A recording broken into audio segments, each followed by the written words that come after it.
Okay, starting off with the worst worded question in cylinder history. This paint can holds. Should we paint tin? Because otherwise it sounds stupid. But anyway, I digress. I've been sensible this time. I've written out my answers beforehand so you can actually see where it's going. So first of all, this is a working backwards question. That's my elbow. This is a working backwards question. So we're actually starting with the volume. So we need to remember that to get the volume, we did the cross-section area multiplied by the length, or in this case the height. Okay, we know the height and we know the volume. We want to find the radius using the cross-section area. So let's put in the information we've got. We know that the volume is 2.5 litres. That's 2,500 centimetres cubed. We don't know what the cross-section area is yet, but we do know that the height is 19.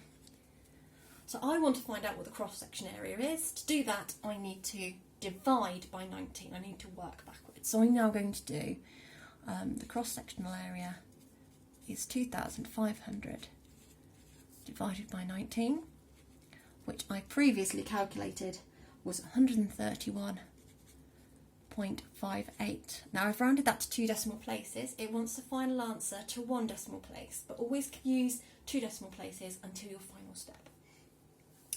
Okay, so how did I get my cross-sectional area? Well, to get my cross-sectional area, I did pi times by the radius squared. So the squared is very closely connected with the radius. So because of that, I'm going to remove pi first. So to remove the 19, I divided by 19. To remove the pi, I'm going to divide by pi. So this will tell me what the radius squared is. So I'm going to do the cross-sectional area, 131.58. I'm going to divide it by pi.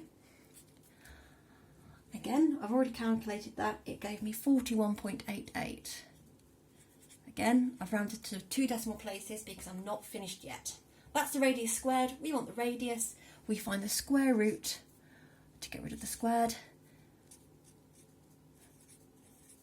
equals 6.47, which rounds to 6.5 when I go to 1 decimal place.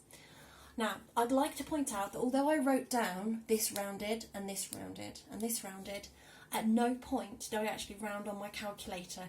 I used the answer button or the memory function. It's really important to do that. Okay, second bit.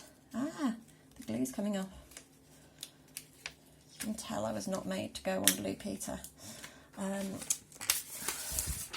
Okay, so we've got another working backwards one because we're told the volume, but another twist, it's a semicircle. So if we think about the volume of the pipe, the guttering, sorry, which is half a cylinder, the volume of that is 20 litres. Remember from the previous page, that was 20,000 centimetres cubed. So the whole cylinder, the whole one, would be 40,000. So that's the figure we're going to use. If you're ever given a working backwards one and it was a half, you need to double. If it was a working backwards one and it was a quarter circle, then we'd need to times by 4. So, what we're doing this time is we're finding the length. So we know that the volume is the cross-section area times by, this time we're calling it the length. We want to find the length. We know the volume, 40,000. Can we work out the cross-section area? Yes, we can. So let's just take a moment and do that. Okay, let's find our cross-sectional area quickly. Should have done that first, see me. So to do that, we're going to do pi times the radius squared. The radius is only halfway across. That's going to be 6.5 squared. Okay. So we're going to do pi times 6.5 squared, and then we're going to continue. That means times by the length. Remember, I want to find out what the length is, so I need to get rid of this whole chunk here. That means I'm going to do 40,000, not 400,000, 40,000 divided by, and then this is important, you must put brackets around this part. If you don't have brackets, calculate the orange bit first, which is 132.73, again rounded to 2 decimal places, and then divide by it. Okay, so that's actually what I'm going to do. Forget the brackets, you'll put them in the wrong place. Sorry, that's really mean. You might put them in the wrong place and then you get the complete wrong answer. So we end up with this, giving me the answer of 301.4 centimetres. Read the question carefully. It says in red, it says in metres. So we need to convert that into metres, which is 3.01 metres, which is just 3.0 metres. So our answer there would be 3.0. Really important that you convert that one to metres, otherwise you get 0, which would be a real shame after you've gone through all of that. There we go. Right. Third, final question on this part. We've got the small cylinder and we can empty out the small cylinder into the big one, and it only fills it 5 centimetres tall. And it wants us to use that to work out the radius of the big cylinder. First of all, let's work out the volume of the small cylinder. So the small volume is going to be the surface area, cross-section area multiplied by the height, which is, well, what is the cross-section area? If that's 10, cross-section area is going to be pi times 5 squared. So we've got pi times 5 squared. And then we times that by the height, which is 19. And you pop that in your calculator. And we end up with 1,492 and a little bit of spare change. Again, I've rounded to 2 decimal places because my answer will be 1 decimal place. Now, if I think about filling this with water, actually that's not very watery, there we go, that's more watery, and then I pour it into the big one, but because the big one's much bigger, it doesn't reach to the top, in fact, only reaches up 5 centimetres.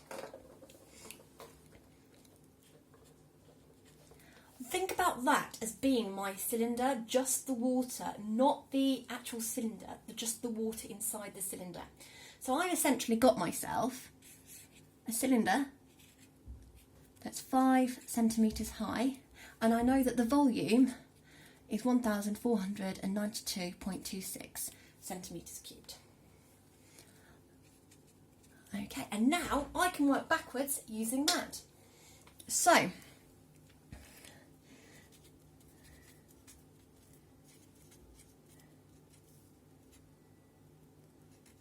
okay, so the big volume is, again, the cross-section area times by the height.